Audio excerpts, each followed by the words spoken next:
The coffee cup hit the tile and exploded. Glass everywhere, dark coffee spidering over the white floor like a bruise, and for one horrible second I just stood there, pot in my hand, while a silver bird swung against my collar and caught the light. The man at the window, a suit that cost more than my rent, stopped mid-sip. His face went empty and he fumbled a photograph out of his wallet like it might save him. "That's my girl," he said, voice gone thin. And suddenly the room wasn't a diner anymore. It was the exact moment a life changes. That was the morning everything I thought I knew about myself flipped. My name is Lena Carter. I poured coffee at the Harborview Diner for 6 years, 70-hour weeks, until my knees felt like they belonged to someone else living in a basement apartment that leaked when it rained and never, ever felt like home. I kept a little silver pendant hidden under my uniform, a bird in mid-flight, 3 tiny stones on its wing, because it was the only thing left from before I was anything. Before the police put a name on me, before foster homes taught me how to be quiet so nobody would take notice. You keep things like that when the world tries to make you invisible. A necklace, a smell, a song you hum when the lights go out. He started coming in on Mondays.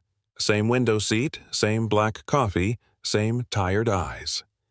Mr. Hale, he said his name was Robert Hale, CEO of Halden Technologies. A man whose face I'd seen in articles, yes, but also a man who chose this greasy spoon over every white tablecloth place in the city. For 6 months he came, and for 6 months we traded small talk like they were lifelines, whether a laugh about the toast me pretending not to hear the thoughts I had no words for. Week 10, he left an envelope with a $50 bill and a note, "Keep going," which felt like a lifeline shoved into the pocket of my uniform. Week 23, he said quiet, as if he were confessing, "I had a daughter once. If she were here, I'd want somebody to see her." I smiled like it was a normal thing to say across a counter, but something in his voice felt like the edge of a memory. Then that morning happened. The collar shifted and the pendant showed itself just for him, and in his hand the photograph trembled. A little girl.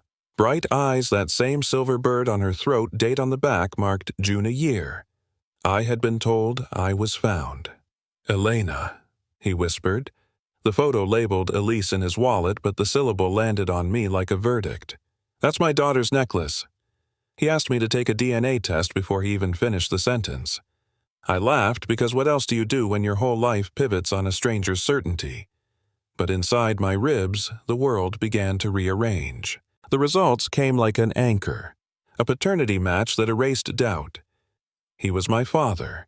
I sat in the passenger seat of a car I couldn't afford, still in my stained uniform, while a driver threaded us through downtown traffic toward a building of glass and quiet that had always felt unreachable. I kept thinking about the mornings I scrubbed booths, how I learned to carry my whole self folded under the counter, and now this man who'd watched me pour coffee for months had been searching for me for 21 years. Only I never knew he was searching in the place I was trying to escape. Finding out doesn't reset the calendar. It makes the empty places louder. Who grabbed me when I was 4, who thought they could erase me with silence and a street corner. The more they dug, the uglier it got. Financial records that looked like a paper trail of excuses, anonymous accounts named beneficiaries that smelled of greed. And when we started pointing fingers, someone got loud enough to try to stop us. The same family that smiled in glossy magazines had a corridor of shadows behind it. Cousins who'd called my mother names, a brother with a temper thinly veiled by wealth, a private security guy who did things that didn't ask questions. They tried to make me go away again. I won't lie, the night they took me felt like all the worst parts of my childhood sprinting back. One minute I'm in a study that smells like old money and piano polish, the next I'm strapped to a metal chair in a basement with a single naked bulb. Men moved around me like predators arguing logistics. "Make it look like an accident," one said, as if they were planning a party. Marcus, the one who regularly smiled at charity events and sent towels to fundraising, walked down those stairs like he was entering a story he'd written. He sat across from me and looked at my face the same way someone would inspect a ruined vase. "You were a mistake," he said, just like that, the language of erasure. That moment, more than the suffocation, more than the needle at my neck, taught me one terrible, clear thing: people who believe themselves untouchable also believe they can finish what they start. They were smug, procedural, sure that money and influence would close the door again. They didn't expect that I had practiced surviving. I listened until the plan slipped, until their arrogance gave me edges to work with. The ropes weren't military grade. They were sloppy human. The guard, who'd been so careful with his threats, left a lighter oblong on his belt, a careless thing I used to burn afraid not. I don't know where that fire came from inside me, only that once the first cuff gave, I moved like someone who'd rehearsed this exact escape in 1,000 different nightmares. I ran until my lungs were lead and found a woman who answered when I screamed her name on a street where no one should have been looking for me. She dialed 911 with hands that didn't tremble, and the city showed up. Police news vans, blue lights like final punctuation. The men who'd thought themselves protected were handcuffed on concrete, while a camera operator aimed a lens at my bloodied elbows and the necklace that had started everything. For the first time, I wasn't invisible in a way that let people look away. I was visible, and the world had to witness it. What followed felt like being in the eye of a hurricane. FBI interviews evidence crawled through like maggots under a skin. Marcus hated that someone like me could become their scalpel. He'd recorded himself, kept receipts, hidden documents like trophies. Greed had teeth, and it chewed through family. The truth is messy. A mountain of small betrayals that stacked into crimes. Money diverted a doctor who wrote scripts like a favor, a security consultant who knew how to make a child vanish. The paper trail was long. The recordings were worse. A man's voice, clear as broadcast, saying, "Get rid of her if she gets loud." The arrogance of a monster caught on his own tongue. At trial, I learned how to tell my story in a room that felt like a stage. People asked if I was nervous. I said no, because the nerves were the kind you live with every day.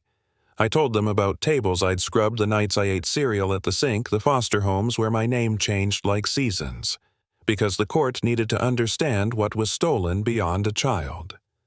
I told them that for 21 years a woman put on makeup and didn't stop looking, and that the look didn't reach the men who had already decided my life wasn't worth the trouble. When Marcus's voice hit the speakers and he explained the thing he called necessary, jurors leaned forward like the world had finally started listening. They found him guilty. The verdict didn't stitch back time, and it couldn't bring my mother back from the grief that had hollowed her out, but it did put paper and pound where arrogance and secrecy had tried to hide. The sentence was lengthy, the applause sharp, and I stood there with a necklace swinging against my chest and felt like myself for the first time in a long time, not because of the courtroom, but because I had a name and someone who said it with ownership. Lena! He said my father, a man who'd misplaced his family inside his anger and found them again across a counter in a cup of coffee. We didn't end the story with a parade. Healing is not a dramatic scene. It's a set of small mornings where the breath becomes steady. We started a foundation to help kids who slip between systems, not because we want praise, but because I was one of those kids, and I didn't want the world to shrug the way it did for me. We hired others who had worn past lives like coats. We put money where hush money had been, and we used cameras we didn't trust to shine light where people once hid things. If there's a cruel thing to walk away with, it's this. Systems fail people with power, often gamble with other people's lives, and the cost is counted in years in grief, in birthdays missed. But also, people show up in the strangest ways, a sticky note with "keep going." A woman's hand dialing 911, the small, stubborn gratitude of a man who kept searching even when the house felt empty. Fate didn't do the heavy lifting, stubbornness did. Small kindnesses added up until they became a chain strong enough to pull me out. So, what do you think? Was justice enough? Did the rich family pay the full price, or did their wealth still buy them comforts our punishment can't touch? Do systems protect some people more than others? And if so, what should we do about it? Drop a comment. Tell me if you've seen something like this, if you've watched someone get erased, or if you've been the person who kept looking when everyone else stopped. Share your take on blame, on forgiveness, on whether a sentence equals repair. If this hit you, share it, let the conversation grow. Because stories like this don't belong in isolation. They belong to all of us, especially the ones who thought no one would ever look their way.